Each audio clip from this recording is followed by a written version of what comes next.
கோடான கோடி சோதரம். போன மாசத்துல 20ஆம் தேதி எங்க வீட்டுக்காருக்கு திடீர்னு அதிகாலையிலே இடுப்பு வலி, அவரால் துணிய முடியல, நிற்க முடியாம ரொம்ப கஷ்டப்பட்டு இருந்தாரு. ஆனாலும் நான் ப்ரேயர் பண்ணிட்டு வேலைக்கு போயிட்டேன், தெரியுமா அப்பா இருக்கிறாங்கன்னு. ஆனா அவரால் முடியல. நான் வீட்டுக்குள்ள 8 மணிக்கு நுழையும் போதே சொன்னாங்க, வெஸ்டர்ன் சிஸ்டருக்கு கொஞ்சம் ஃபோன் பண்ணி ப்ரேயர் பண்ண சொல்லி வளருன்னு சொன்னாங்க. நான் உடனே சிஸ்டருக்கு கால் பண்ணேன். ஆனா அந்த நேரம் சிஸ்டரும் ஆஸ்பத்திரியில இருந்தாங்க. ஆனா கொஞ்சம் தயவு பண்ணி கொஞ்சம் பண்ணுங்க சிஸ்டர் அவருக்குங்க. ஆனா அந்த சொல்ல ஏத்துக்கிட்ட அந்த வார்த்தையை கேட்டு சிஸ்டர் உடனே ப்ரேயர் பண்ணாங்க எங்க வீட்டுக்காருக்கு. ஆனா அவருக்கு பாதி வழி சுகத்தை அந்த நேரமே ஆண்டவர் கொடுத்தாரு. திரும்பவும் அவருக்கு அந்த பாதி வழி இருந்தது. முடியாம படுக்க முடியாம நடக்க முடியாம எவ்வளவோ கஷ்டப்பட்டு இருந்தாங்க.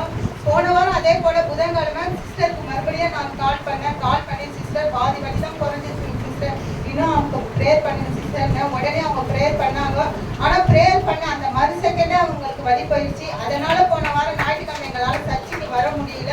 இந்த வாரம் கூட நான் ப்ரேயர் பண்ணிட்டே இருந்த ஆண்டவரே நான் போய் ஞாயிற்றுக்கிழமை சாட்சி சொல்லணும். ஆனா நீங்க என்ன செய்வீங்க ஏன் செய்வீங்கன்னு தெரியாது, அவரை இட்டுட்டு வந்து விடுங்க சபையில உங்க கிருபையினால நான் ப்ரேயர் பண்ணேன். நான் அதனால காலையில கூட ஏந்திரிக்கும் போது 5 மணிக்கு நான் ப்ரேயர் பண்ணிட்டு இருந்தேன். அவங்களை தொந்தரவு பண்ணல.